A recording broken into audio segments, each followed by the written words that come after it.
Advocate Shukkur വീണ്ടും വിവാഹിതനാവുന്നു. ഇത് തന്നെയാണ് ഇപ്പോൾ സമൂഹ മാധ്യമങ്ങൾ എടുത്തു നോക്കിയാൽ എപ്പോഴും കാണുന്നൊരു വാർത്ത. ഇദ്ദേഹം ഡൈവേഴ്സ് ചെയ്തോ അതോ വീണ്ടും വിവാഹിതനാവുന്നത് വേറൊരാളെ ആണോ, അല്ലെങ്കിൽ എന്തിനാണ് ഇങ്ങനെ വിവാഹം കഴിക്കുന്നത്, സ്വത്ത് എഴുതി വെച്ചാൽ പോരെ, ഇങ്ങനെയൊക്കെയുള്ള കുറേ ക്വസ്റ്റ്യൻസ് ആണ് ഇന്ന് സമൂഹ മാധ്യമങ്ങളിൽ മൊത്തം കാണുന്നത്. ഇതിന് കുറേയൊക്കെ ഉത്തരങ്ങൾ പറയാൻ നമുക്കും സാധിക്കും.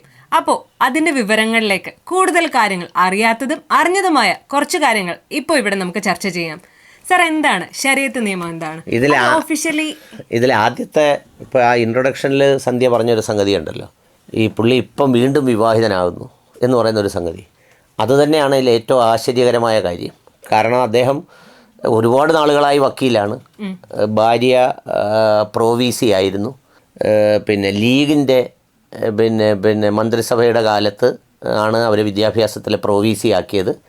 പിന്നെ അദ്ദേഹത്തിനെ GP ആക്കി, ഗവൺമെൻറ് ലീഡറാക്കി ഈ പിന്നെന്താ ലീഗിൻ്റെ കാലത്ത് തന്നെ. ഇതിനെ സംബന്ധിച്ച് ഇപ്പം എന്തുകൊണ്ട് ഇങ്ങനെ എന്ന് പറയുന്ന ഒരു സംഗതിക്ക് നമ്മുടെ ജയശങ്കർ വക്കീൽ ഒരു ഉത്തരം പറഞ്ഞിട്ടുണ്ട്. അദ്ദേഹമായിട്ട് പലർക്കും പല കാര്യങ്ങളിലും ഒക്കെ നമുക്ക് അഭിപ്രായ വ്യത്യാസമൊക്കെ ഉള്ള ആളാണ്.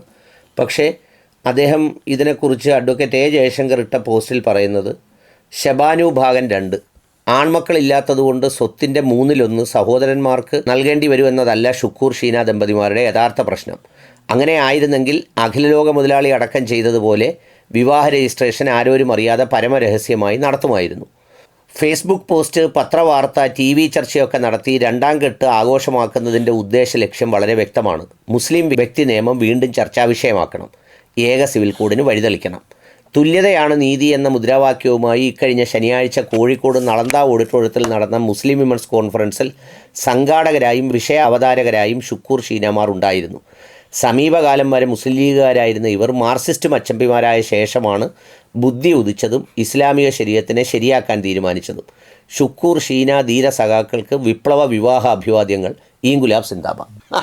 പാർട്ടി മാറിയത് കൊണ്ട് മാത്രം അങ്ങനെ ചിന്തിച്ചു നമുക്ക് അല്ല, ഞാൻ പറഞ്ഞത് ഈ മുസ്ലിം വ്യക്തി നിയമ ബോർഡിൻ്റെ തീരുമാനം ഉണ്ടായതിന് ആധാരം വർഷങ്ങളോളമായി. 1936 മറ്റോ ആണ് അതിൻ്റെ പിന്നെ നിയമത്തെക്കുറിച്ചുണ്ടായത്. അതിനുശേഷം കാലങ്ങൾ ഇത്രയും പോരുന്നതിന് ശേഷം ഇപ്പോൾ ഏക സിവിൽ കോഡ് എന്ന് പറയുന്ന ഒരു സംഗതി ഒരു സമൂഹം മുഴുവൻ വളരെ ഭയപ്പാടോടെ നോക്കിയിരിക്കുന്നു. എന്തായിരിക്കും BJP ഗവൺമെൻറ് ഈ ഏക സിവിൽ കോഡിലൂടെ കൊണ്ടുവരാൻ പോകുന്നത്? അതിനെ സംബന്ധിച്ച് ഒരുപാട് ആശങ്കകൾ ഒരു സമൂഹത്തിൻ്റെ മുന്നിലുണ്ട്. അതായത് പിന്നെ നമ്മുടെ പൗരത്വ ഭേദഗതി പോലെ എല്ലാം എടുത്ത് കളയുമോ, അല്ലെങ്കിൽ ഒരാൾക്ക് മതപരമായി വിവാഹം കഴിക്കാനുള്ള അവകാശം എടുത്ത് കളയുമോ, അതിനൊക്കെ പരിമിതിയുണ്ട്. പക്ഷേ എങ്കിൽ പോലും അങ്ങനെയുള്ള ഒത്തിരി കാര്യങ്ങൾ സജീവമായി ചർച്ചയായി നിൽക്കുന്ന ഈ സമയത്ത് തന്നെ ഇവർക്ക് 2 പേർക്കും പരസ്യമായി ഇപ്പം തന്നെ ഒന്ന് പെണ്ണ് കെട്ടണം എന്ന് തോന്നിയതിൻ്റെ ഒരു സാങ്കേതികത്വം ജയശങ്കർ വക്കീലിൻ്റെ ഭാഷയിൽ അദ്ദേഹം പറഞ്ഞു എന്നുള്ളതേ ഉള്ളൂ. ഞാനതൊന്ന് വായിച്ചു എന്നുള്ളതേ ഉള്ളൂ. ഇനി ചോദ്യത്തിലേക്ക് വരാം. സാറേ, ഞാനൊരു കാര്യം ചോദിച്ചോട്ടെ. ഇപ്പം നമുക്ക് ഭരണഘടന എല്ലാവരും ഈക്വൽ ആണ് എന്നാണ് പറയുന്നത്. ആ സാഹചര്യത്തിൽ ഇങ്ങനെ ഒരു വേർതിരിവ്, ഇപ്പം സാറ് തന്നെ മറ്റൊരു വീഡിയോയിൽ പറയുന്ന കേട്ടു, ഒരു കണക്ക് വ്യക്തമായിട്ട് സാറ് കണക്ക് പറയുന്ന കേട്ടു. ഇത് സ്വത്തിന്റെ കാര്യത്തിൽ മാത്രമാണോ ബാധകം? അതായത് എനിക്ക് കടമുണ്ടെങ്കിൽ എൻ്റെ സഹോദരങ്ങളിൽ കടത്തിലും നല്ലൊരു ഷെയർ അവർ അംഗീകരിക്കുമോ? അത് ഭാര്യയ്ക്ക് മാത്രം മതിയോ സാർ? അതിനകത്ത് ഒരു ഷെയർ ഭാര്യ കൊടുത്താൽ മതിയോ? ബാക്കി മൊത്തം സഹോദരങ്ങളായി. സന്ധ്യ, ഇതിനകത്തൊരു പ്രധാനപ്പെട്ട കാര്യമുള്ളത്, ഇസ്ലാം മതപ്രകാരം ഒരാൾ മരണപ്പെട്ടാൽ ആ മയ്യത്ത് നമസ്കരിക്കാനായിട്ട് അവിടെ കൊണ്ടുവെക്കും. ആ കൊണ്ടുവെക്കുന്ന സമയത്ത് സാധാരണ പ്രവാചകൻ്റെ സമയത്ത് പലപ്പോഴും മയ്യത്തുകൾക്ക് ഇമാമായിട്ട് നിന്ന് നിസ്കരിക്കാറുണ്ടായിരുന്നു. പക്ഷേ ഒരു മയ്യത്ത് കൊണ്ടുവച്ചപ്പോൾ പ്രവാചകൻ ചോദിച്ചു, ഇദ്ദേഹത്തിൻ്റെ കടം ഏറ്റെടുക്കാൻ ആരെങ്കിലും തയ്യാറായിട്ടുണ്ടോ എന്ന് ചോദിച്ചു. അപ്പോൾ തയ്യാറായിട്ടുണ്ടെന്ന് ചോദിച്ചപ്പോൾ ആരും തയ്യാറായില്ല. പ്രവാചകൻ അതിന് മയ്യത്ത് നിസ്കരിക്കാനായി നിന്നില്ല. അവിടെ നടക്കുന്നൊരു പ്രധാനപ്പെട്ട ചോദ്യമാണ്, ഈ മരിച്ച ആളിൻ്റെ ബാധ്യത ആരേറ്റെടുക്കും? അവിടെ ഭാര്യയില്ല. അപ്പോൾ സ്വാഭാവികമായി ഞാൻ ഇന്ന് വരെ പോയിട്ടുള്ള മയ്യത്ത് നമസ്കാരങ്ങളിലെല്ലാം കണ്ടിട്ടുള്ളത് ഒന്നെങ്കിൽ മക്കൾ, അല്ലെങ്കിൽ മരുമക്കൾ, ഇനി അതും അല്ലെങ്കിൽ സഹോദരങ്ങൾ. സ്വാഭാവികമായിട്ടും ഇപ്പോൾ എൻ്റെ പ്രായോഗികമായി മനുഷ്യൻ എങ്ങനെ ജീവിക്കുന്നു എന്നുള്ളതല്ല പ്രശ്നം. എൻ്റെ സഹോദരൻ എന്ന് പറയുന്ന ആൾ എൻ്റെ പങ്ക് കൂടിയാണ്, എൻ്റെ പാതി കൂടിയാണ് എന്ന് പറയുന്ന ഒരു അർത്ഥത്തിലാണ് നമ്മളിതിനെ കാണേണ്ടത്. അപ്പോൾ അതുകൊണ്ട് സന്ധ്യ ചോദിച്ച ചോദ്യത്തിൻ്റെ ഉത്തരം, ആ സഹോദരന് ആ കടബാധ്യത ഏറ്റെടുക്കാനുള്ള ബാധ്യത ഉണ്ട് എന്നുള്ളതാണ് അതിൻ്റെ പ്രധാനപ്പെട്ട ഉത്തരം. സാർ, ബാധ്യത ഉണ്ട് എന്നാണ് അർത്ഥം. പക്ഷേ എങ്കിൽ ഇപ്പോഴത്തെ സാഹചര്യത്തിൽ അങ്ങനെ ബാധ്യത ഏറ്റെടുക്കുന്നുണ്ടോ? സാറ് തന്നെ ഇപ്പോൾ പറയുന്നുണ്ട്. ഞാൻ സന്ധ്യയോട് ചോദിക്കട്ടെ, എത്രയോ സഹോദരങ്ങൾ സ്വന്തം സഹോദരന്മാരെ ഗൾഫിൽ പോയിട്ട് പേർഷ്യ കൊണ്ടുവന്ന് കണ്ടിട്ടുണ്ടോ? അത് കൊടുക്കുന്നുണ്ട് സർ. കൊണ്ടുവന്ന് കണ്ടിട്ടുണ്ടോ? അവരുടെ മക്കൾക്ക് അവരുടെ ജീവിതത്തിൽ അത് ഏറ്റവും കൂടുതൽ കണ്ടിട്ടുള്ള എവിടെയാണ്? സന്ധ്യ ഏത് കമ്മ്യൂണിറ്റിയിലാണ് കണ്ടിട്ടുള്ളത്?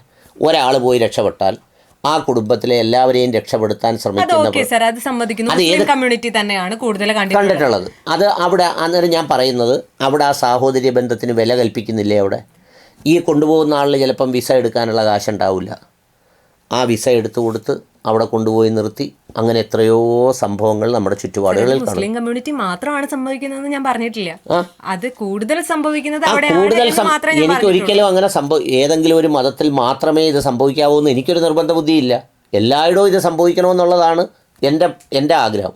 അത് മനുഷ്യർക്കിടയിൽ, എല്ലാ ജാതിയിലും പെട്ട മനുഷ്യർക്കിടയിൽ ആ ഒരു സഹോദര സ്നേഹം ഉണ്ടാവണം. പലപ്പോഴും ഇത് രഹസ്യമായി മറ്റിതര സമുദായത്തിൽപ്പെട്ടവരായ സുഹൃത്തുക്കൾ പോലും എന്നോട് പറഞ്ഞിട്ടുണ്ട്, ഒരു ചെറിയ ആക്ഷേപഹാസ്യം പോലെ, നിൻ്റെ കുടുംബത്തിൽ നിന്ന് ഒരെണ്ണം രക്ഷപ്പെട്ടാൽ പിന്നെ അവന്മാർ ബാക്കി എല്ലാത്തിനെയും കൊണ്ടുപോയി രക്ഷപ്പെടുത്തും, ഞങ്ങളുടെ ഒന്നും ആണെങ്കിൽ തിരിഞ്ഞു നോക്കില്ല എന്ന് പറയുന്നത് ഞാൻ കേട്ടിട്ടുണ്ട്.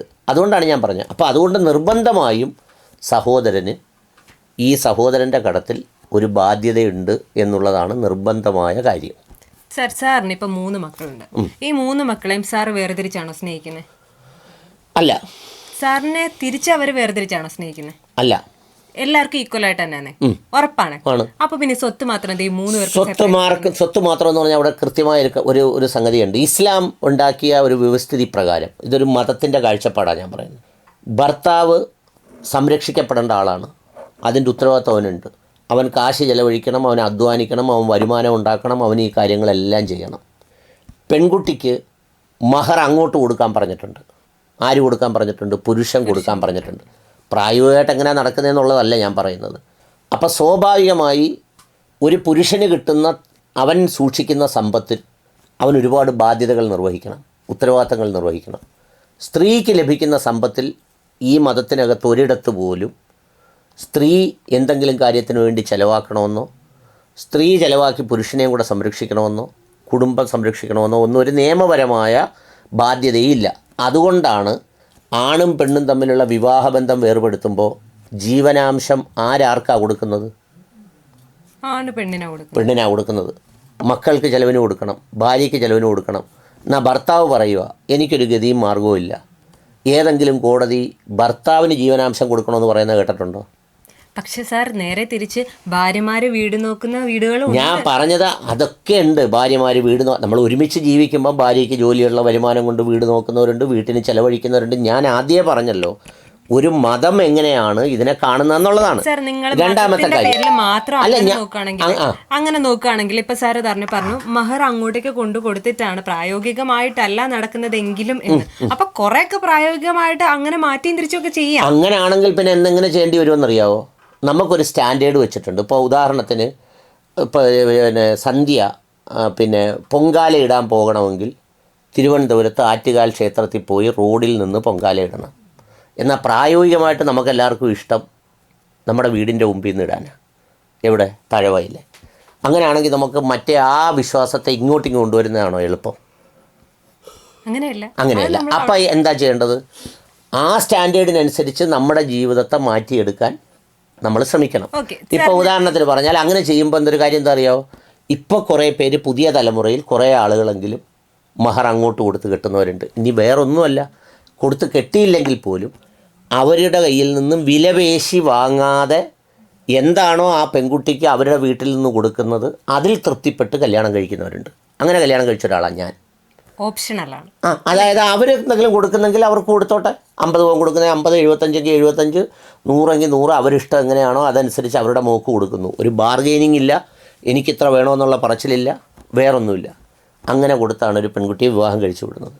അപ്പോൾ സ്വാഭാവികമായി ഉത്തരവാദിത്തം കൂടുതലുള്ള ആളുകൾക്ക് മേൽ ആ ചുമതല അവർക്ക് കൂടുതൽ നൽകും. ഇപ്പോൾ എൻ്റെ മോന് ഞാൻ സ്വത്ത് കൊടുക്കുമ്പോൾ അവൻ്റെ മേലുള്ള ഉത്തരവാദിത്തങ്ങൾ എന്തൊക്കെയാണ്? അവൻ്റെ പെങ്ങളെ സംരക്ഷിക്കണം, അവൻ്റെ ഉമ്മയെ സംരക്ഷിക്കണം, എൻ്റെ ഉമ്മ ഉണ്ടെങ്കിൽ എൻ്റെ ഉമ്മയെ അവൻ നോക്കണം, പിന്നെ അവൻ മഹർ കൊടുത്ത് കല്യാണം കഴിക്കണം. അപ്പോൾ ഇതിനെല്ലാം ഉള്ള സ്വത്ത് അവൻ അതിനനുസരിച്ച് കൊടുക്കണം. സാർ ഓക്കെ, അത് ഞാൻ സമ്മതിക്കുന്നു. ഇപ്പൊ സാറിന് തന്നെ പറഞ്ഞു, സാറിന് ഇപ്പൊ ഒരു മോനുണ്ട്. മോനുണ്ടായത് കൊണ്ട് ഓക്കെ, ആ സ്വത്തുക്കള് ഇപ്പൊ സാറിന്റെ സ്വത്തുക്കള് സാറിന്റെ കുടുംബത്തിനകത്ത് തന്നെ നിൽക്കും. പക്ഷെ സാറിന് മോൻ ഇല്ലായിരുന്നുവെങ്കിൽ ഈ പെൺകുട്ടികൾക്ക് മാത്രമേ ഉള്ളൂ. അങ്ങനെയാണെങ്കിൽ ഈ സ്വത്തിന്റെ നല്ലൊരു വിഹിതം സാറിന്റെ സഹോദരനായിരിക്കും പോകുന്നത്. അങ്ങനെയാണെങ്കിൽ ഒരു അച്ഛൻ എന്ന നിലയിൽ ശുക്കൂർ ചെയ്തതിനകത്ത് തെറ്റാണെന്ന് പറയാൻ പറ്റുമോ സാർ? അതിൻ്റെ ഒരു ഫണ്ടമെന്റൽ വിശ്വാസം എവിടെയാണെന്നറിയോ? അടിസ്ഥാനപരമായ അതിലൊരു വിശ്വാസം ഒരു ഇസ്ലാം മതവിശ്വാസി വിശ്വസിക്കേണ്ടത്, ഞാൻ വിശ്വസിക്കേണ്ടത്, എനിക്ക് ഈ ജീവൻ തന്നിരിക്കുന്നത് അള്ളാഹുവാണ്, എനിക്ക് ആൺമക്കളെയും പെൺമക്കളെയും തന്നിരിക്കുന്നത് അള്ളാഹുവാണ്, എൻ്റെ സ്വത്ത് തന്നിരിക്കുന്നത് അള്ളാഹുവാണ്. നാളെ അള്ളാഹു വിളിക്കുമ്പോൾ ഇതെല്ലാം ഉപേക്ഷിച്ച് ഏതവസ്ഥയിലാണോ ഞാൻ ഈ അള്ളാഹുവിൻ്റെ അടുത്തേക്ക് മടങ്ങിപ്പോകേണ്ടവനാണ്. ഇത് ഇത്രയും ഞാൻ വിശ്വസിക്കുന്ന അടിസ്ഥാനപരമായ വിശ്വാസമാണെങ്കിൽ ഇനി അതിലൊരു ഉത്തരം കൂടിയുണ്ട്. ഞാൻ എൻ്റെ അള്ളാഹു എനിക്ക് നൽകിയ ജീവിതകാലത്ത് എനിക്ക് അള്ളാഹു നൽകിയ സമ്പത്തിൽ നിന്ന് അള്ളാഹു എന്തു പറഞ്ഞോ അതുപോലെ ചെയ്യാൻ ഞാൻ ബാധ്യസ്ഥനാണ്. അല്ലെങ്കിൽ നമ്മൾ എന്ത് ചെയ്യണം? ശുക്കൂറിന് ഇഷ്ടമുള്ള പോലെ ശുക്കൂർ കൊടുക്കത്തോളെന്നുണ്ടെങ്കിൽ ശുക്കൂറിന് ഇഷ്ടമുള്ള ഒരു ജീവൻ ശുക്കൂറിൻ്റെയും വേണം, ശുക്കൂറിന് ഇഷ്ടമുള്ള ആയുസ് ശുക്കൂറിൻ്റെയും വേണം. ശുക്കൂർ സമ്പാദിച്ച കാശ് മുഴുവൻ ശുക്കൂറിൻ്റെ അധ്വാനം കൊണ്ട് മാത്രം ഉണ്ടായതാണെങ്കിൽ ശുക്കൂറിൻ്റെ കൂട്ടധ്വാനിച്ച LLBക്കാർക്കെല്ലാം അത്രയും കാശുണ്ടാവണം. അപ്പോൾ എന്താണ് അതിൻ്റെ അർത്ഥം? എന്തോ ഒരു ബോണസ്, എന്തോ ഒരു ഗ്രേസ് നമ്മുടെയൊക്കെ ജീവിതത്തിൽ ഉണ്ടാവുന്നുണ്ടെന്നുള്ളതാണ്.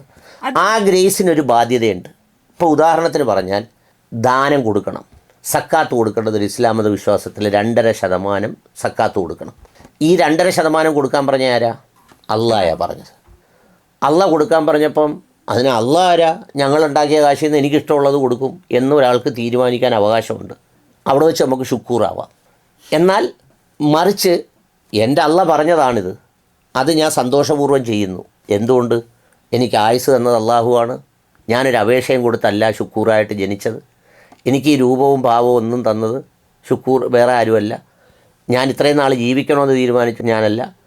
ഇനി എനിക്ക് പെൺമക്കളുണ്ടാവണോ ആൺമക്കളുണ്ടാവണോ എന്ന് തീരുമാനിച്ചത് ഞാനല്ല. വേണമെങ്കിൽ എനിക്ക് 1-2 ആണിനെയും കൂടെ തരാമായിരുന്നു. ഇനി തന്നാൽ തന്നെ അതിനെ ജീവനോടെ തരികയും വേണ്ടേ? മനസ്സിലായി പറഞ്ഞു. അപ്പം ഇതൊരു വിശ്വാസമുള്ള ആളും വിശ്വാസം ഇല്ലാത്തവരും തമ്മിലുള്ള ഒരു ആശയവിനിമയത്തിൻ്റെ പ്രശ്നമാണ്. ഇങ്ങനെയൊക്കെ പറയുമ്പോഴും ഇനി ഞാനിതെല്ലാം അങ്ങ് ചോദിക്കട്ടെ. എനിക്ക് 3 പെൺമക്കളുണ്ട്, 2 പെൺമക്കളുണ്ട്, ബാക്കി എല്ലാവരും ഉണ്ട്. ഞാനും അല്ലെങ്കിൽ എൻ്റെ പെൺമക്കളുമായിട്ട് ഞാൻ എവിടെയെങ്കിലും യാത്ര പോകുന്നു, എൻ്റെ പെൺമക്കളെല്ലാം അങ്ങ് മരിച്ചുപോയി. ഈ സ്വത്ത് ആരനുഭവിക്കും? ഞാൻ വെപ്രാളം പിടിച്ച് തിരിച്ചു വന്നിട്ട് എൻ്റെ സഹോദരന്മാർക്കെല്ലാം കിട്ടുകയെന്നും പറഞ്ഞ് നെഞ്ച തിരിച്ച് വെള്ളം വെച്ചുകൊണ്ട് വല്ല കാര്യമുണ്ടോ? ഇവിടെ അങ്ങനെ ഒരു സംഭവം ഉണ്ടായി. എനിക്കറിയാവുന്ന ഒരു വീട്ടിൽ, ഞാൻ പേര് പറയുന്നില്ല, അദ്ദേഹത്തിൻ്റെ ഭാര്യ ഡൈവോഴ്സ് ചെയ്തു. അദ്ദേഹം പിന്നെ വിവാഹം കഴിക്കുന്നതിന് മുമ്പ് മരണപ്പെട്ടു. ആ സ്വത്തുക്കളുടെ വാല്യൂ മുഴുവൻ അവരുടെ സഹോദരങ്ങൾക്ക് കിട്ടി. അതവർ ആ വ്യവസ്ഥ പ്രകാരം വീതിച്ചെടുത്തു. അപ്പോൾ ആ പുള്ളി മരിച്ചുപോയി. അപ്പോൾ അതുകൊണ്ട് അങ്ങനെ ചെയ്തു. അപ്പോൾ എന്ന് പറയുന്നത് പോലെ നമ്മൾ ജീവന് വില കൽപ്പിക്കുന്നെങ്കിൽ, നമ്മൾ വിശ്വാസത്തിന് വില കൽപ്പിക്കുന്നെങ്കിൽ, നമ്മൾ ആയുസ്സിന് വില കൽപ്പിക്കുന്നെങ്കിൽ, നമ്മൾ അനുഗ്രഹങ്ങളിൽ വിശ്വസിക്കുന്നെങ്കിൽ, നമ്മൾ പരലോകത്ത് വിശ്വസിക്കുന്നെങ്കിൽ, ഒരു ഇസ്ലാം മത വിശ്വാസിയുടെ ജീവിതം നമ്മളെപ്പോഴും പറഞ്ഞുകൊണ്ടിരിക്കുന്നത് ഈ ഭൂമിയിൽ കാണുന്നൊരു താൽക്കാലിക ജീവിതമല്ല, നാളെ ഒരു പരലോകം ഉണ്ടെന്നാണ് വിശ്വസിക്കുന്നത്. അപ്പോൾ ആ പരലോകം ഉണ്ടെന്ന് വിശ്വസിക്കുകയും അതനുസരിച്ച് ജീവിക്കുകയും ചെയ്യുന്ന ആളിന് ഈ മുതലെന്ന് പറയുന്നത് യാതൊരു കാര്യവുമില്ല. സാർ, മുതലെന്ന് പറയുന്നതിനകത്ത് ഒരു കാര്യമില്ല. പക്ഷെ ഇപ്പം സാറിനോട് തന്നെ ഒരു മനുഷ്യൻ എന്ന നിലയിൽ മാത്രം, സാർ ഒരു യൂട്യൂബർ എന്നോ അല്ലെങ്കിൽ സാറിന്റെ പൊസിഷനോ കാര്യങ്ങളോ എല്ലാം മാറ്റി വെച്ചിട്ട് ഞാൻ സാറിനോട് ചോദിക്കുകയാണ്, സാറ് സമ്പാദിക്കുന്നത് ആർക്ക് വേണ്ടിയിട്ടാണ്? ഞാൻ സമ്പാദിക്കുന്ന മുതൽ എനിക്ക് ജീവിതത്തിൽ എൻ്റെ പടച്ച തമ്പുരാൻ, എൻ്റെ ദൈവം എത്ര നാൾ എനിക്ക് അനുഭവിക്കാൻ വിധിച്ചിട്ടുണ്ടോ അതെനിക്ക് അനുഭവിക്കാനും, ഇനി ആർക്കാണോ ആ സ്വത്ത് വിധിച്ചിട്ടുള്ളത് അവർക്ക് അനുഭവിക്കാനും വേണ്ടിയാണ്. അല്ല, ക്രിസ്പായെന്ന് പറഞ്ഞാൽ അതെങ്ങനെ പറയാനൊക്കെ? സന്ധ്യ, ഞാൻ ചോദിക്കട്ടെ, ഞാൻ സന്ധ്യയോട് ചോദിക്കട്ടെ, സന്ധ്യയ്ക്ക് ഇപ്പം ഈ ഇരിക്കുന്ന നമ്മുടെ ഈ സംഭാഷണം പൂർത്തിയാക്കാൻ കഴിയുമോ എന്ന് പോലും അറിയാത്ത അൺസർട്ടനിറ്റിയിലാണ് നമ്മൾ ജീവിക്കുന്നത്. സന്ധ്യ കണ്ടിട്ടുണ്ടോ ഈ ഒരു 5-6 മാസം മുമ്പൊക്കെ വന്ന ഒരു വാർത്തയിൽ, പിന്നെ ഒരു കുടുംബം ഒന്നാകെ പോയി, വീട് വെച്ചത് മാത്രം അവിടെ കിടക്കുന്നു. ആരനുഭവിച്ചു? അപ്പം ഈ അനുഭവിക്കുക എന്നൊക്കെ പറയുന്നത്, നമ്മളിപ്പം സന്ധ്യയുടെ പരിസരത്ത് തന്നെയുള്ള അമ്മയെടുത്തോലും സന്ധ്യ ചോദിച്ചു നോക്ക്. ഒരു കാലത്ത് പ്രതാപശാലികളായിരുന്ന കുടുംബം, അവിടെ ആമക്കളില്ലാത്തതുകൊണ്ടും തുല്യമായിട്ട് വീതിക്കാത്തതുകൊണ്ടും തുല്യമായി കൊടുക്കാത്തതുകൊണ്ടും ഒന്നുമല്ല, അതൊക്കെ നശിച്ച് അടുത്ത തലമുറയിൽ വന്നപ്പം ഈ തേരാപ്പാര നടന്ന വളരെ ദരിദ്രരായ ആളുകൾ വലിയ സമ്പന്നരായി, മറ്റുള്ളവർ തിരിച്ചുപോയി. ഈ മെറ്റീരിയൽ വേൾഡിൻ്റെ നൈമിഷികത അതാണ് എല്ലാ ഗ്രന്ഥങ്ങളും പറയുന്നത്. ഹൈന്ദവ ഗ്രന്ഥങ്ങളും പറയുന്നില്ലയോ ഈ മെറ്റീരിയൽ വേൾഡിൻ്റെ നൈമിഷികതയെക്കുറിച്ച്? ഈ കാണുന്ന സ്വത്ത് സമ്പാദ്യം എന്നൊക്കെ പറയുന്നത് ഇന്നലെ വേറെ വല്ലവൻ്റെ ആയിരുന്നു, ഇന്ന് നിങ്ങളുടേതായിരുന്നു, നാളെ ഇനി വേറെ ആരുടെയെങ്കിലും ആയിരിക്കും, അല്ലേ? ഭഗവത്ഗീതയിൽ ഒരു വചനമില്ലയോ വേറെ ആരുടെയെങ്കിലും ആയിരിക്കും എന്നാണ് പറഞ്ഞത്. അല്ലാതെ മോൻ്റെ ആയിരിക്കും, മോടെ ആയിരിക്കും, പിന്നെ സഹോദരൻ്റെ ആയിരിക്കും എന്നൊന്നുമല്ല പറഞ്ഞത്. അപ്പോൾ അതുകൊണ്ട് ഇതിൽ ഏത് ഓപ്ഷൻ തിരഞ്ഞെടുക്കണം എന്നുള്ളതാണ്. നമ്മളിപ്പോൾ എനിക്ക് ലാഭമെല്ലാം കിട്ടാൻ വേണ്ടി ഞാൻ ദൈവത്തെ പിടിക്കും. എൻ്റെ കയ്യിൽ നിന്ന് എന്തെങ്കിലും നഷ്ടം വരുന്ന സംഗതി വരുമ്പോൾ ഞാൻ രണ്ടാമത് കല്യാണം കഴിക്കും. അങ്ങനെ കല്യാണം കഴിക്കുമ്പോൾ ഒരു പ്രത്യേകത എന്താണെന്നറിയോ? നാളുകളിൽ മനുഷ്യനിർമ്മിതമായ ഒരുപാട് നിയമങ്ങൾ രാജ്യത്തുണ്ടാവും. ഇനി വേറൊരു നിയമം വരുമ്പം അതിൻ്റെ ആനുകൂല്യം കിട്ടാൻ വേണ്ടി പിന്നെ ഒന്നുകൂടെ കല്യാണം കഴിക്കേണ്ടി വരും. കുറച്ച് നാൾ കഴിഞ്ഞ് പിന്നെ വേറൊരു നിയമം കിട്ടാൻ വേണ്ടി ഒന്നുകൂടെ കല്യാണം കഴിക്കേണ്ടി വരും. ഇനി ഇതിന് ചോദ്യങ്ങൾ തീർന്നോ? ഇല്ല സാർ. വന്നാ ചോദിച്ചോ. സാർ, ഇപ്പോൾ നമുക്ക് ഈ ഷുക്കൂർ എന്ന് പറഞ്ഞത് ഇപ്പം പബ്ലിക്കായിട്ട് പറഞ്ഞത് കൊണ്ട് ഓക്കെ ചർച്ചയായി. ഇതിങ്ങനെ പറയാതെ വളരെ സമ്പന്നരായിട്ട് നിൽക്കുന്ന ആൾക്കാരും ജഡ്ജസും, ഇപ്പോൾ മറുനാടനൊക്കെ പറഞ്ഞത് ശരിയാണെങ്കിൽ യൂസഫ് അലി പോലും കല്യാണം കഴിച്ചിട്ടുണ്ട് രണ്ടാമത് സ്പെഷ്യൽ മാരേജ് ആക്ട് പ്രകാരം. അങ്ങനെയാണെങ്കിൽ നിങ്ങളുടെ കൂട്ടത്തിൽ തന്നെ ഉള്ളവർക്കും ഈ നിയമത്തിനോട് ഒരു അതൃപ്തി ഉണ്ടെന്ന് നമുക്ക് മനസ്സിലാക്കിക്കൂടെ? ഒരു മതത്തിൻ്റെ കാഴ്ചപ്പാടി നോക്കുമ്പം സന്ധ്യ യൂസുഫ് അലി ഒന്നും ഒരു വലിയ ആളല്ല. നമ്മൾ യൂസുഫ് അലിയെയും അല്ലെങ്കിൽ വേറൊരു ആളിനെയും ഒരു ജഡ്ജിയെയും അല്ലെങ്കിൽ ഒരു മജിസ്ട്രേറ്റിനെയും മുഖ്യമന്ത്രിയൊക്കെ വലുതാക്കുന്നത് നമ്മുടെ ഈ ദുന്യവിയായ എന്ന് അറബിൽ പറയും ഭൗതികമായ കാഴ്ചപ്പാടിലാണ് ഈ പറയുന്നത്. യൂസുഫ് അലിക്ക ഇത് ഞാൻ ചോദിക്കട്ടെ, ഈ ഞങ്ങളുടെ അള്ളാഹു പരിചയപ്പെടുത്തിയത് ഒരു പ്രവാചകനെയാണ്, മുഹമ്മദ് നബി സല്ലല്ലാഹു അലൈഹി വസല്ലം, prophet Muhammad peace be upon him. ഈ പ്രവാചകൻ ഏറ്റവും ദരിദ്രമുള്ള ആളായിരുന്നു. ഈ ഭൂമിയിൽ ജീവിച്ചു പോയ ചക്രവർത്തിമാരിൽ ഏറ്റവും ദാരിദ്ര്യമുള്ള ആളായിരുന്നു. അള്ളാഹിക്ക് പാടുണ്ടായിരുന്നു യൂസുഫ് അലിയുടെ കൂട്ടൊരു സമ്പന്നനെ പ്രവാചകനാക്കാൻ. എന്നിട്ട് ആ ആളിനെ വെച്ചാണ് ഈ മാതൃകയെല്ലാം കാണിച്ചത്. ആർക്കെങ്കിലും കൊടുക്കുന്ന വിഷയത്തിൽ, പിന്നെ ദാനം ചെയ്യുന്ന വിഷയത്തിൽ, മനുഷ്യരോട് നന്നായി പെരുമാറുന്ന വിഷയത്തിൽ. അപ്പോൾ അതുകൊണ്ട് അത്തരം കമ്പാരിസൺ ഒന്നും ഒരു വിശ്വാസിയെ സംബന്ധിച്ചിടത്തോളം ഒരു പ്രധാനപ്പെട്ട കാര്യമല്ല. അങ്ങനെ അങ്ങനെ ഭയപ്പെടുന്നുമില്ല. നമ്മളൊന്നും ചില ഇപ്പം ഞാൻ ചോദിച്ചോട്ടെ, സന്ധ്യ എപ്പോഴെങ്കിലും സന്ധ്യയുടെ ഭർത്താവിൻ്റെ അടുത്ത് ചോദിക്കുമോ ഞാൻ മരിച്ചു കഴിഞ്ഞാൽ അണ്ണം വേറെ കെട്ടുമോന്ന്? സ്വാഭാവികമായിട്ട് ഇന്നത്തെ സമൂഹത്തിൽ കെട്ടാൻ അല്ല, ഞാൻ ചോദിക്കുന്നത് ചോദിക്കുമോ എന്ന് ഞാൻ ചോദിച്ചിട്ടില്ല. ഇനി ചോദിച്ചാൽ അതിന് ഭർത്താവ് പറയേണ്ട നല്ല മറുപടി എന്തോന്നറിയോ? എൻ്റെ ഭാര്യ ഇടയ്ക്ക് അങ്ങനെ ചോദിക്കുമ്പോൾ ഞാൻ പറയും, നീ മരിച്ചു പോകുന്നിടത്തെങ്കിലും സമാധാനമായിട്ട് പോകും, ഞാൻ കെട്ടിയോ കെട്ടാതിരിക്കുകയോ എന്തെങ്കിലും ആയിക്കോട്ടെ എന്ന് പറയുന്ന ഒരു സംഗതിയുണ്ട്. അത് പറഞ്ഞ് എന്തിനാ ജീവിച്ചിരിക്കുന്ന നല്ല നിമിഷങ്ങളെ കളയുന്നതെന്ന് നമ്മൾ ചോദിക്കും. എന്ന് പറഞ്ഞതുപോലെ നമ്മൾ മരിച്ചു പോകുമ്പോൾ നമുക്ക് ആ ലോകത്ത് വേണ്ടത് ഇവിടുത്തെ 1.5 ഏക്കർ സ്ഥലവും 2 ഏക്കർ സ്ഥലവും ഷുക്കൂറിൻ്റെ സ്വത്തും ഒന്നും കൊണ്ട് അവിടെ ഒരു ഉപയോഗമില്ല. അവിടെ ഒറ്റ കണ്ടീഷനേ ഉള്ളൂ, എന്താണ് അള്ള പറഞ്ഞതുപോലെ കേട്ടോ കേട്ടില്ലേ, ഇതാണ് അതിനകത്തുള്ള ഏക കണ്ടീഷൻ. ഇനി ഇതിലൊരു പരിഹാരമുണ്ട്, അത് ഞാൻ പറയാം ചോദ്യം തീർന്നെങ്കിൽ. സാർ, ഇപ്പം നമ്മുടെ ഇപ്പോഴത്തെ ഒരു സാഹചര്യത്തിൽ നമ്മളെ മക്കൾ പോലും നോക്കുന്നൊരു ഗ്യാരണ്ടി ഇല്ല. ആ സാഹചര്യത്തിൽ നമ്മളെ സഹോദരന്മാർ നോക്കുന്ന എന്തോ ഉറപ്പാവുള്ള? ഞാൻ ചോദിക്കുന്ന അത് എൻ്റെ ചോദ്യമാണ്. മക്കൾ പോലും നോക്കുമെന്ന് യാതൊരു ഉറപ്പുമില്ലാതെ 85,000 പേര് ഈ അഗതി മന്ദിരത്തിലും അനാഥ മന്ദിരത്തിലും കിടക്കുന്നു. ആ 85,000 പേര് അവിടെ കിടക്കുമ്പം ഇതെല്ലാം കൂടെ മക്കൾക്ക് മാത്രം കൊടുത്തോണ്ട് എന്തുവാ? മക്കൾക്ക് മാത്രം കൊടുത്തല്ല സാർ, ഇപ്പം ഷുക്കൂർ ചെയ്തതെന്ന് വെച്ചാൽ സ്പെഷ്യൽ മാരേജ് ആക്ട് പ്രകാരം ഇദ്ദേഹത്തിന് വേണമെങ്കിൽ ഒരു ഓസിയത്ത് വേണമെങ്കിൽ തയ്യാറാക്കാമായിരുന്നു. പക്ഷെ അങ്ങനെ ചെയ്ത മക്കളുടെ പേരിൽ മൊത്തം സ്വത്തും എഴുതി വെക്കുകയാണെങ്കിൽ നാളെ ഈ മക്കൾ നോക്കിയില്ലെങ്കിലോ? ഇദ്ദേഹം ഇപ്പൊ ചെയ്തത് ഇപ്പം ഇങ്ങനൊരു കല്യാണം രണ്ടാമത് കഴിക്കുന്നതിലൂടെ മക്കൾക്ക് ഈ സ്വത്തെല്ലാം ഞങ്ങളുടെ കാലശേഷം വന്നു ചേരും. അതിനകത്ത് വേറെ ആൾ അവകാശം വരുന്നില്ല, ഒന്നും വരുന്നില്ല. നമ്മൾ ഈ പറഞ്ഞതുപോലെ സന്ധ്യ, ഇതൊക്കെ ജീവിതത്തിൽ കുറേ കാര്യങ്ങൾ അൺസർട്ടനിറ്റിയിൽ വിശ്വസിക്കണം. നാളെ നമ്മുടെ മക്കൾ ഇത് അനുഭവിക്കാനുണ്ടോ ഇല്ലയോ എന്നുള്ളത് അള്ളാഹു ആലം. നമ്മളുണ്ടോ എന്നുള്ളത്, ഇതാരാണ് മുമ്പേ പോകുന്നത്, ആരാണ് പിറകെ പോകുന്നത്, ആർക്കറിയാം. അപ്പോൾ അവിടെ നമ്മൾ എന്ത് ചെയ്യണം? എന്തെങ്കിലും ഒരു കാര്യത്തിന് നമ്മൾ സറണ്ടർ ചെയ്യണം. ഒന്നെങ്കിൽ ഭൗതികതയ്ക്ക് നമ്മൾ സറണ്ടർ ചെയ്യണം. ഭൗതികതയ്ക്കാണെങ്കിൽ ഷുക്കൂർ പറഞ്ഞ സംഗതി നല്ലതാണ്. ഇതിപ്പോൾ ഷുക്കൂർ മാത്രമല്ലല്ലോ അങ്ങനെയാണെങ്കിൽ കല്യാണം കഴിക്കേണ്ടി വരുന്നത്. എല്ലാരും ഒരു നിയമം വേണം എന്ന് പറഞ്ഞേ. ഇങ്ങനെ എല്ലാരും കല്യാണം കഴിക്കണമെന്നല്ല, പകരം ഇപ്പൊ നമ്മൾ ഈ ഫോളോ ചെയ്ത് വരുന്ന ഈ ഒരു നിയമത്തിൽ ഒരു മാറ്റം വരണം എന്നാണ് ഞാൻ പറഞ്ഞത്. അത് ഫോളോ ചെയ്ത് വരുന്ന മാറ്റം ദൈവനിർമ്മിതമാണെങ്കിൽ, പടച്ചവനാൽ നിർമ്മിക്കപ്പെട്ടതാണെന്ന് ബോധ്യമുള്ള ഒരാൾക്ക് അതിൽ നിന്ന് മാറുക പ്രയാസമാണ്. അതല്ല, ഭൗതികമായി ചിന്തിക്കുന്നവർക്ക് ഇത്തരം കാര്യങ്ങളൊക്കെ ചെയ്യാം. ഞാൻ എൻ്റെ പ്രദേശത്ത് മൊത്തം അന്വേഷിച്ചു, ഇങ്ങനെ സഹോദരിയുടെ വസ്തുക്കൾ അടിച്ചു മാറ്റുന്നതിൽ തർക്കമുണ്ടായ എന്തെങ്കിലും സംഭവം ഒരു കഴിഞ്ഞ 10-25 വർഷത്തിനിടയിൽ ഉണ്ടായോ എന്ന് അന്വേഷിച്ചപ്പം ഒരൊറ്റ കേസ് ഉണ്ടായി. ഒരു സഹോദരൻ മാത്രം ഈ പറഞ്ഞ ജ്യേഷ്ഠൻ മരിച്ചപ്പോൾ അതിൻ്റെ ഭാഗം വേണമെന്ന് പറഞ്ഞു. പക്ഷേ അയാളൊരു നിരീശ്വരവാദിയാണ്, ദൈവവിശ്വാസിയല്ല. അല്ലാത്ത ഒരാൾക്ക് പോലും ആ സ്വത്തിൻ്റെ അവകാശം എനിക്ക് വേണ്ട എന്ന് എഴുതി പറയുന്നവനാണ് യഥാർത്ഥത്തിലുള്ള അങ്ങനെ മനുഷ്യൻ. പറയല്ലേ സാർ, ഇപ്പൊ നമ്മൾ കോടതിയിൽ കയറി നോക്കി ഏറ്റവും കൂടുതൽ കേസ് വരുന്നത് ഇങ്ങനെയുള്ള കുടുംബ വഴക്കിനകത്ത് ഒന്നെങ്കിൽ അച്ഛന്റെ സ്വത്തിന് വേണ്ടിയിട്ട് മക്കളുടെ വഴക്ക്, അല്ലെങ്കിൽ സഹോദരങ്ങളുടെ വഴക്ക്. അതാ ഞാൻ പറഞ്ഞ സഹോദരങ്ങളുടെ സ്വത്തിനു വേണ്ടി വഴക്കുണ്ടാക്കിയ കേസുകൾ ഞാൻ കേട്ടിട്ടില്ലെന്നാ പറഞ്ഞത്. അച്ഛൻ്റെ സ്വത്തിന് വേണ്ടി മക്കള് ഇല്ല. ഞാൻ എൻ്റെ അനുഭവത്തിൽ ഞാൻ കേട്ട കാര്യം പറഞ്ഞു. ഇപ്പൊ ഇവര് തന്നെ ഇത് ആവശ്യപ്പെടുന്നവർ തന്നെ ഉന്നയിക്കുന്നത് ഒരു ഐഷുമ്മയുടെ കേസാണ് വയനാട്ട്.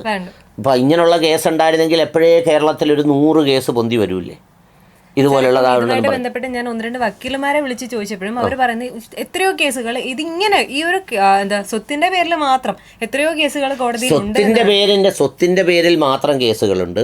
ആ കേസുകളിൽ ഒരുപാട് കേസുകൾ വരുന്നത് ഭാര്യയും ഭർത്താവും തമ്മിലുള്ള സ്വത്ത് വീതം. രണ്ടാമത്തത് അച്ഛൻ്റെ സ്വത്ത് മക്കൾക്ക് അങ്ങനെ ഇങ്ങനെ വീതിച്ചു കൊടുത്തെന്ന് പറയുന്ന തർക്കങ്ങൾ, ഇതാണ് അധികവും വരുന്നത്. എന്നാൽ അങ്ങനെ വരുന്നത് പോലും I am challenging you, very very negligible from Muslim community. വളരെ കുറച്ച് മാത്രമേ മുസ്ലിം കമ്മ്യൂണിറ്റിയിൽ നിന്ന് വരികയുള്ളൂ. എന്താണെന്ന് വെച്ച് കഴിഞ്ഞാൽ അതിൻ്റെ ഏക കാര്യം ഈ പരലോകത്തിൽ വിശ്വസിക്കുന്നത് കൊണ്ടും പടച്ചവനെ പേടിയുള്ളതുകൊണ്ടും. അതിൽ യാതൊരു തർക്കവും വേണ്ട. അപ്പോൾ എന്നോട് ചോദിക്കുക എൻ്റെ സഹോദരങ്ങളുടെ ജീവിതം എൻ്റെ ഉത്തരവാദിത്തമാണോ എന്ന് ചോദിച്ചാൽ 100% എൻ്റെ ഉത്തരവാദിത്തം. അവരാരെങ്കിലും ഒരു പ്രയാസത്തിലോ വിഷമത്തിലോ കഴിയുന്നുണ്ടെങ്കിൽ എൻ്റെ കയ്യിലുണ്ടെങ്കിൽ ഞാൻ 100% അവർക്ക് വേണ്ടി കൊടുത്തിരിക്കും. സർ, ഇങ്ങനെ ചിന്തിക്കുകയാണെങ്കിൽ ഓക്കെയാണ്. പക്ഷേ ഈ ഒരു കാര്യത്തിൽ ഏറ്റവും കൂടുതൽ സ്റ്റാൻഡ് എടുക്കേണ്ടതെന്ന് വെച്ചാൽ പെൺമക്കൾ മാത്രമുള്ള മാതാപിതാക്കളാണ്, അതും നിങ്ങളുടെ കമ്മ്യൂണിറ്റിക്ക് അകത്തുള്ളവർ തന്നെയാണ്. അതിലൊരു അങ്ങനെ ഒരു ഉത്കണ്ഠപ്പെടേണ്ട യാതൊരു കാര്യമില്ല. ഇപ്പം ചിലരാണെങ്കിൽ അവരുടെ ഭാര്യമാർക്ക് എഴുതി കൊടുത്തിട്ടുണ്ട്, വിലയാധാരം പോലെ എഴുതി കൊടുത്തു. അന്നേരം എന്താ, ഭാര്യയ്ക്ക് മക്കൾക്കോ ആർക്ക് വേണമെങ്കിലും കൊടുക്കാം. ഇതിനൊക്കെ ഒരുപാട് സൊല്യൂഷൻ ഉണ്ട്. പക്ഷേ അതെല്ലാം നമ്മളിപ്പോൾ ഒരു കാര്യമുള്ളത് നമ്മുടെ ഒരു തീരുമാനത്തെ കൊണ്ട് പടച്ചവനെ തോൽപ്പിക്കണമെന്നുള്ളതാണ്. ഇനി ഇതിനൊരു പരിഹാരം എന്താണെന്നറിയോ? ഓരോ രാജ്യത്തും ഓരോ പേഴ്സണൽ ലോ ബോർഡുണ്ട്. മുസ്ലിം പേഴ്സണൽ ലോ ബോർഡുണ്ട്, പല രാജ്യങ്ങളിലുമുണ്ട്. ഇത്തരം കാര്യങ്ങൾ പേഴ്സണൽ ലോ ബോർഡ് പരിശോധിക്കണം. ഇത് എങ്ങനെയാണ്, ഇത് ശരിയാണോ, അതിനെന്തെങ്കിലും പ്രായോഗികമായ നിർദ്ദേശങ്ങൾ പുറപ്പെടുവിക്കാനുണ്ടോ എന്നുള്ള കാര്യം അവരെ ആലോചിച്ച് ഉചിതമായ തീരുമാനങ്ങൾ അവർക്കെടുക്കാവുന്നതാണ്. പ്രൊവൈഡഡ് അത് വിശുദ്ധ ഖുർആൻ്റെ നിർദ്ദേശപ്രകാരം, പടച്ച തമ്പുരാൻ്റെ നിർദ്ദേശപ്രകാരമൊക്കെയാണ് ആ കാര്യങ്ങളിൽ തീരുമാനം എടുക്കേണ്ടത്. ഇതിനകത്ത് ഞാൻ നേരത്തെ പറഞ്ഞില്ലേ, ഇപ്പോൾ 2.5% സക്കാത്ത് കൊടുക്കുന്നത്. ആ 2.5% സക്കാത്ത് കൊടുക്കുന്നത് അവരുടെ നിർബന്ധമുള്ള കാര്യമാണ്. ഇപ്പം മക്കളുടെ നിർബന്ധമുള്ള കാര്യമാണ് മാതാപിതാക്കളെ നോക്കേണ്ടത്, അവരെ ചികിത്സിക്കേണ്ടത്, അവർക്ക് ഉപകാരങ്ങൾ ചെയ്തു കൊടുക്കേണ്ടത്, അവരെ സന്തോഷിപ്പിക്കേണ്ടത്. ഇതൊക്കെ മക്കളുടെ ബാധ്യതയാണ്. അപ്പോൾ ഇന്നത്തെ കാലത്ത് നമ്മളൊരു പ്രായോഗികമായൊരു ജീവിതം കൊണ്ട് ചോദിക്കുക, ഞങ്ങളുടെ ഉമ്മ, ഒരു ഉദാഹരണത്തിന് പറയാമെന്ന്, എൻ്റെ ഉമ്മ അല്ല, ഞങ്ങളുടെ ഉമ്മ ഭയങ്കര വഴക്കാളിയാണ്, വീട്ടിൽ ഭയങ്കര ഒച്ചമ്പളമൊക്കെ ഉണ്ടാക്കുന്നവരാ, എല്ലാവരെയും തമ്മിൽ അങ്ങോട്ടും ഇങ്ങോട്ടും ഇതൊക്കെയായി. എന്നെ ഇന്നാൾ എൻ്റെ മക്കളെ എടുത്തിട്ട് ഉമ്മ അടിച്ച് എൻ്റെ ഭാര്യയെ എടുത്ത് മണ്ണെണ്ണ ഒഴിച്ച് കത്തിക്കാൻ പോയി. അതുകൊണ്ട് അള്ളാ എന്തോ വേണം, മക്കളാരും ഇനി ഉമ്മമാരുടെ കൂടെ താമസിക്കേണ്ടെന്ന് പറയണം. ഒരു ഐഡിയൽ ഹാപ്പി സിറ്റുവേഷനല്ലേ ഒരു ദൈവികമായി നമുക്ക് സബ്മിറ്റ് ചെയ്യാൻ പറ്റുള്ളൂ. അതിൽ നിന്ന് മനുഷ്യൻ വ്യതിചലിച്ചു പോകുന്നെങ്കിൽ അതിൻ്റെ ഉത്തരവാദി ദൈവത്തിനല്ലല്ലോ. മനസ്സിലായില്ലേ പറഞ്ഞത്? അപ്പോൾ യഥാർത്ഥത്തിൽ ഇവിടെ എന്താ ചെയ്യുന്നത്? നമ്മൾ ഒരു ദൈവവിശ്വാസത്തെ തോൽപ്പിക്കാൻ, പരാജയപ്പെടുത്താൻ ഇറങ്ങിയിരിക്കുന്ന ഒരു സംഗതിയാണ്. അപ്പോൾ കുറച്ച് പേര് ഈ സുന്നത്ത് കല്യാണം നടത്തുന്നതിനെതിരെ കോടതിയിൽ പോയല്ലോ. അതുപോലത്തെ വേറൊരു വേർഷനാണ് ഷുക്കൂറിക്കാടെ ഈ പണി. അവിടെയുള്ള ആവശ്യം എന്തുവാ? ഞങ്ങളുടെ ചുന്ത് ഞങ്ങളുടെ അനുവാദം ഇല്ലാതെ കണ്ടിച്ചുകൊണ്ട് പോരുതെന്നുള്ളത്. അതൊരാൾ കേൾക്കുമ്പോൾ ന്യായമില്ലേ, എൻ്റെ ചുന്ത് എൻ്റെ അവകാശം. ഷുക്കൂർക്കാട് ആവശ്യം എന്തുവാ? എൻ്റെ വസ്തു എൻ്റെ മക്കളുടെ അവകാശം. ഇനി കുറച്ചാളങ്ങോട്ട് കഴിയുമ്പം നമ്മൾ സാധാരണ ചെയ്യുന്നത് എന്തുവാ? എൻ്റെ ഉമ്മയും വാപ്പായെ ഇപ്പോൾ വീതം വെക്കുന്ന മക്കളില്ലേ, അഗതി മന്ദിരത്തിൽ കൊണ്ട് കളയുന്നവരില്ലേ, അമ്പലത്തിൻ്റെ നടയെ കൊണ്ടിട്ടിട്ട് പോകുന്നവരില്ലേ? അതിനിപ്പോൾ എന്തോ പരിഹാരം? നമ്മൾ ഏതെങ്കിലും ഒരു ആക്ട് പ്രകാരം ഒന്നുകൂടെ പെണ്ണ് കിട്ടിയാൽ ഈ അച്ഛനും അമ്മയോടുള്ള സ്നേഹം കൂടുകയോ കുറയുമോ?